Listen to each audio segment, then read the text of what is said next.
ભાવનગર શહેરમાં જનતાના ટેક્સના અંદાજે 45 લાખ રૂપિયા ખર્ચાયા હોવા છતાં ભરતનગર વિસ્તારમાં બનવાનો બગીચો આજે પણ અધૂરો અને ખંડેર હાલતમાં જોવા મળી રહ્યો છે। 5 વર્ષ પહેલા ગુજરાત સ્થાપના દિવસે મંત્રી વિભાવરીબેન દેવના હસ્તે શહેરના સૌથી મોટા ગાર્ડનનું ખાતમુહૂર્ત કરવામાં આવ્યું હતું। ગુજરાત હાઉસિંગ બોર્ડની અંદાજે 11,000 ચોરસ મીટર જમીન પર બગીચો બનાવવાનો પ્રોજેક્ટ જાહેર થયો હતો। સ્થાનિકોમાં આશા જાગી હતી કે વિસ્તારમાં હરિયાળો બગીચો, બાળકો માટે રમવાની જગ્યા અને લોકો માટે સવાર સાંજનું આરામદાયક સ્થળ ઊભું થશે, પરંતુ 5 વર્ષ બાદ પણ બગીચાનું કામ પૂર્ણ થયું નથી। હાલ આ જગ્યા અસામાજિક તત્વોનો અડ્ડો બની ગઈ હોવાનું સ્થાનિકો આક્ષેપ કરી રહ્યા છે। લાખો રૂપિયાનું કામ અટવાઈ જતા જગ્યા પર ગેરકાયદેસર ઝૂંપડાઓ અને દબાણો ઊભા થઈ ગયા છે। સ્થાનિકોનું કહેવું છે કે શહેરમાં અન્યત્ર મહાનગરપાલિકા દબાણ દૂર કરવાની કાર્યવાહી કરે છે, પરંતુ અહીં કોઈ કાયમી પગલાં લેવામાં આવતા નથી। ખાસ પ્રસંગો અથવા વીવીઆઈપી આગમન સમયે જ ઝૂંપડાઓ હટાવવામાં આવે છે, ત્યારબાદ સ્થિતિ યથાવત થઈ જાય છે। મહાનગરપાલિકા તરફથી જમીન હાઉસિંગ બોર્ડની હોવાનું કહી જવાબદારી ટાળવામાં આવી રહી હોવાના પણ આક્ષેપો છે। આ સમગ્ર મામલો હવે વધુ ચર્ચામાં આવ્યો છે, કારણ કે બગીચાનું કામ પૂર્ણ થયા વગર જ કોન્ટ્રાક્ટરને અંદાજે 44 થી 45 લાખ રૂપિયાનું ચૂકવણું કરવામાં આવ્યું હોવાની ચર્ચા ચાલી રહી છે। મળતી માહિતી મુજબ મહાનગરપાલિકાએ હાઉસિંગ બોર્ડ દ્વારા ફાળવેલી જમીન કરતાં વધુ વિસ્તારમાં ડિઝાઇન બનાવી કામ શરૂ કર્યું હતું। બાઉન્ડ્રી વોલ અને સ્ટ્રક્ચરનું કામ આગળ વધ્યા બાદ હાઉસિંગ બોર્ડે નોટિસ આપી કામગીરી અટકાવી દીધી હતી। ત્યારબાદ વધારાની જમીનની માંગણી કરવામાં આવી હતી, પરંતુ તેને મંજૂરી મળી નહોતી। હવે ફાળવેલી જમીનને આધારે નવો પ્લાન બનાવી ફરી ટેન્ડર કરવાની તૈયારી ચાલી રહી હોવાનું જાણવા મળે છે। જો કે સૌથી મોટો સવાલ એ ઊભો થયો છે કે જ્યારે બગીચો પૂર્ણ થયો જ નથી ત્યારે પ્રજાના કરના લાખો રૂપિયા ચૂકવવાની જરૂર કેમ પડી? આ નિર્ણય માટે જવાબદાર કોણ છે અને શું સમગ્ર મામલે જવાબદારો સામે કોઈ કાર્યવાહી થશે? સ્થાનિકોમાં આ મુદ્દે ભારે રોષ જોવા મળી રહ્યો છે અને વહેલી તકે બગીચાનું નિર્માણ પૂર્ણ કરવાની માંગ ઉઠી રહી છે।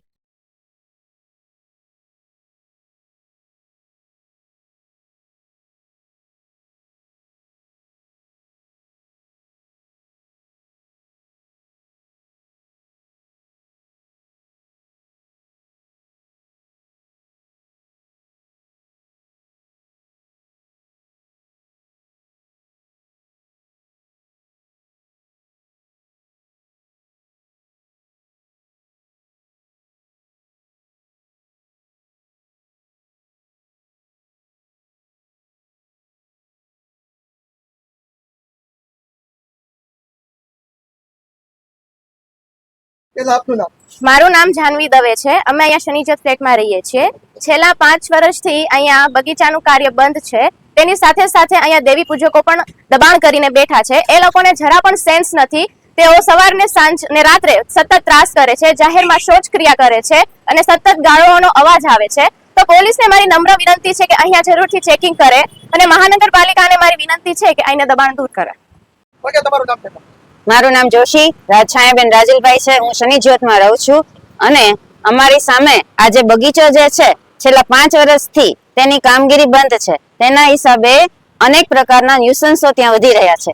અસામાજિક તત્વોનું પ્રમાણ વધતું જાય છે દિવસે ને દિવસે, જેથી અમને ત્યાં એની તકલીફ અમારા ફ્લેટ પર પણ પડે છે અને આ કામગીરી શા માટે રોકાય છે એની અમને જાણ નથી।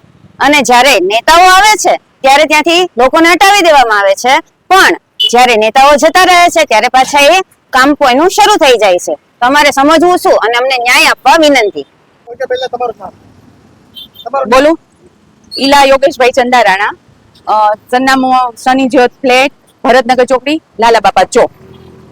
ને અમે અહીંયા શનિ જ્યોત ફ્લેટમાં અમે 17 વર્ષ ત્યાં રહીએ છીએ, પણ 5-6 વર્ષ ત્યાં વિભાવરીબેને જ્યારથી આ ગાર્ડનનું ઉદ્ઘાટન કર્યું છે, શરૂઆત થઈ ગઈ છે, પણ આટલું કરી અને મૂકી દીધું છે એનું કારણ અમને સમજાતું નથી। એક જાગૃત નાગરિક તરીકે અમે જવાબ માંગીએ છીએ કે એનું કારણ શું, અને કોઈ કારણો કોઈ અંગ ઓલા રાજકીય કારણોસર બંધ થયું છે તો અત્યારે જે અમારે ન્યુસન્સ છે, જે ઝૂંપડાવાળાનું છે, પછી બીજા રાહદારીઓનું છે, બધાનું અમને ન્યુસન્સ, અમે અહીંયા જુવાન દીકરીઓ અહીંયા ફ્લેટમાં રહે છે તો જેમ તેમ ગાળો બોલે છે અને ટોયલેટ કરી આમ સામે બેઠા હોય ટોયલેટ કરવા, તો અમારે બહાર નીકળવું, ગેલેરીમાં થોડુંક નીકળવું હોય તો મુશ્કેલ થઈ જાય છે। તો અમને એવો પ્રશ્ન મનમાં ઉદ્ભવે છે એક જાગૃત નાગરિક તરીકે કે આ પ્રધાનમંત્રી કે મુખ્યમંત્રી આવે ત્યારે જ આવું બધું હટાવવાનું, અમારે અત્યારે નહીં કઈ? તો અમને એક જાગૃત નાગરિક તરીકે અમે બધા ફ્લેટના સભ્યો અમે જવાબ માંગીએ છીએ કે આનું અમને સુધારો કરી અને અમને અહીંયા ક્લીન કરાવો। અને અમારે બધાને ન્યુસન્સ છે અને રોગચાળો ફેલાય છે અત્યારે અમારા છોકરાઓને। અત્યારે ઉનાળો છે ને રોગચાળો ફેલાય છે, એટલે એવી નમ્ર વિનંતી છે કે બધાને અમને શનિ જ્યોતના ફ્લેટ વાળાને અને અમને છે ને શાંતિ કરી દે અહીંયા। અને